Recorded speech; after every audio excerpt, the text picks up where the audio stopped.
Yes, I made the New Year's resolution to decrease the times I go shopping. And I did that by creating my own grocery shop in my backyard. Yes, now is the best time for you to step out into your backyard, into your porch, into the area you have in your own home, and just grow one. Just one. So I feel like I've saved. Welcome back to another episode where we show you how we are harvesting right from our backyard. The reason you are here joining us is because we believe that a plant in every home does not just create a mess, it creates beauty and time with the family.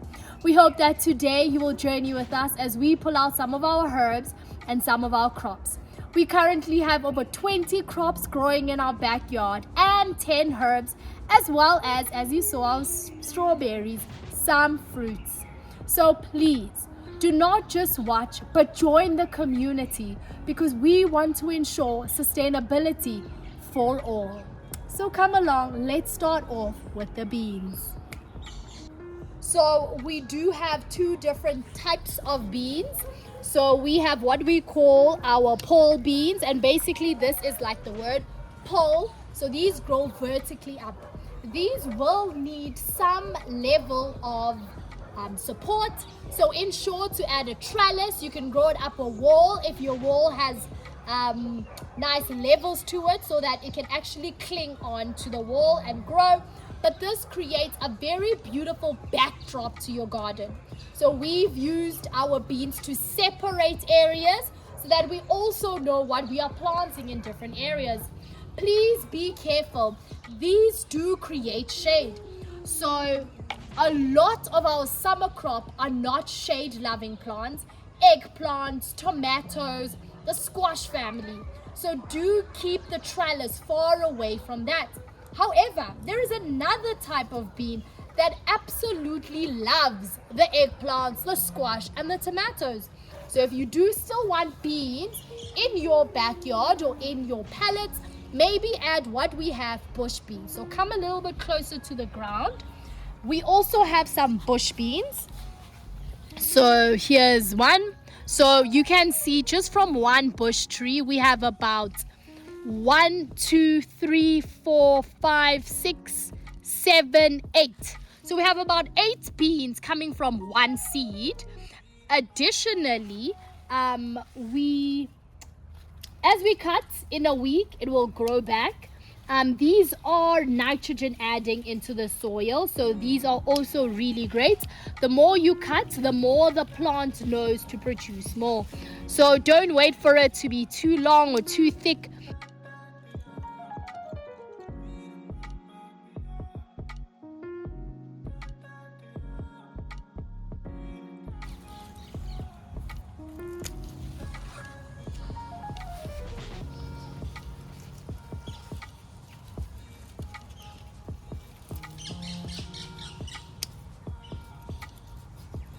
So just keep your harvesting very regular. 2, 4, 6, 8 already, just from one bush, and I did see one more. And lucky number 9. Lucky number 9. So this comes from one seed, 9 beans, and literally in about 7 days we will again have more beans. We do try to add quite a lot of nutrients also in the soil. Be careful not to over add nutrients because that will also be bad. We're moving back to the first side of the garden and we will harvest through. So come along. So as we were talking about fertilizers, be careful again not to over fertilize. We add compost weekly, coffee about every 2 weeks, and obviously manure like once a month, bone meal only top of the season. So do not over fertilize. Liquid fertilizers are better than,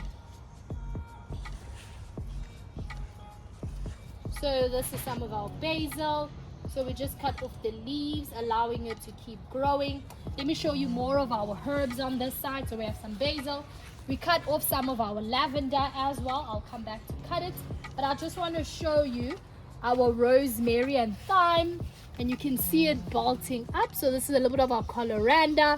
And here's some of our thyme. So we basically just chop off also along the outskirts, just to allow it to keep bushing. And you can actually smell it already.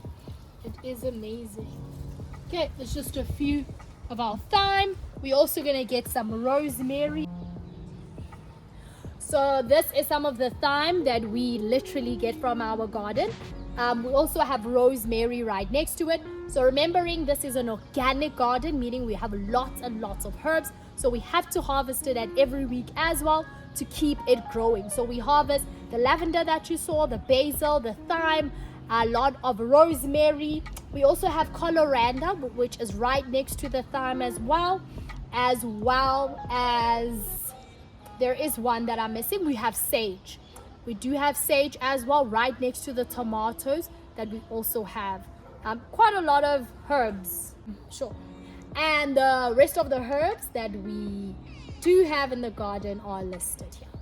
Next is our kale. So this is actually the absolute gem of our garden, because as you can imagine, cabbage, part of the cabbage family, shouldn't be this amazing in this heat, not bolting and doing really well. This again is helped out by a lot of the herbs, and again you can imagine the marigold is creating quite a nice little shade there. Be careful also if you are adding marigold into your garden to actually inspect the marigold. When you start to see certain parts of it diseased, you need to cut it off. So that was the reason. It's to trap thing. So just cut it off and keep checking. So this is the marigold. I'm just cutting a little bit more kale.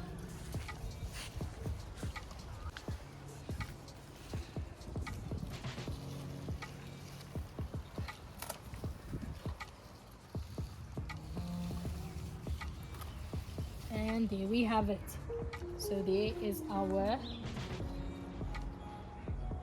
currently have two different types of pumpkins. This is one, and I will show you the green habib shortly. We basically do use a sharp knife to kind of cut it, but you're more than welcome to also use the blade of scissor.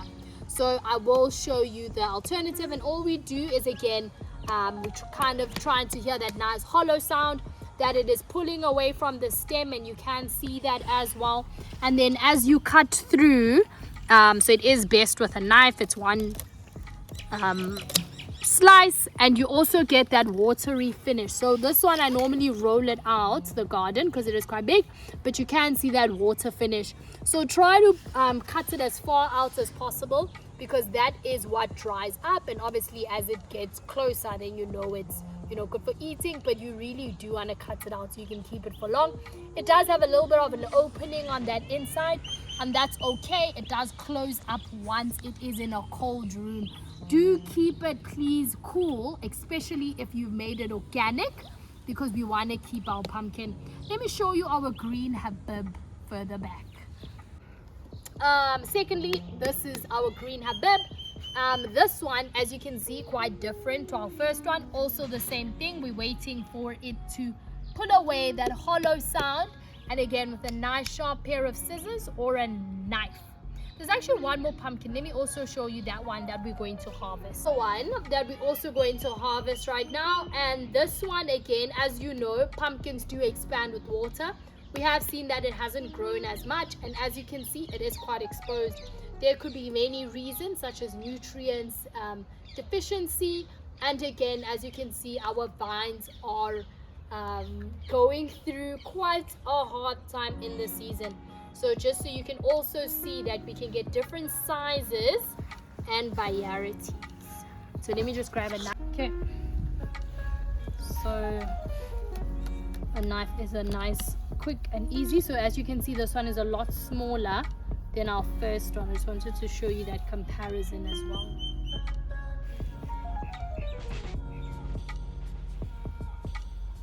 All right, And that's it.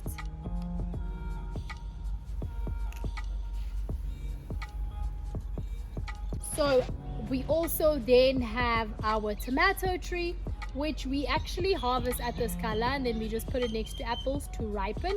So it is quite small, but we just let it ripen right next to our apples. And again, like most trees, the more we cut, the more we encourage growth. So you're more than welcome to just snap it off the tree, but I just cut it off. Can I just have a dish? So these are our tomatoes. Additionally, we also have some peppers. Let me cut a few for you. So again, peppers, the more we cut, the more we encourage it. Just remember to keep feeding it. So this is a beautiful size. And in previous weeks, we were getting quite a consistent size. So once it starts getting bigger, a lot of your peppers will be about that same size. Quite a beautiful size.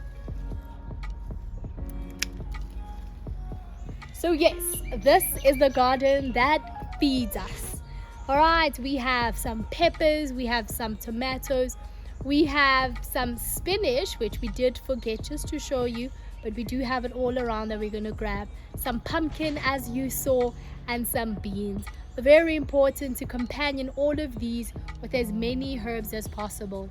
Again, they do germinate at different times, so we are pulling it out of the garden at different times, but the crops are there. The eggplants are growing, our zucchinis are growing, our squash, our pannies are also growing, all in this garden, all at different times we harvest. So it just keeps the kitchen full.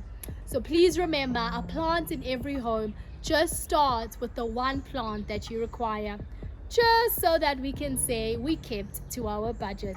Until next time, it's goodbye.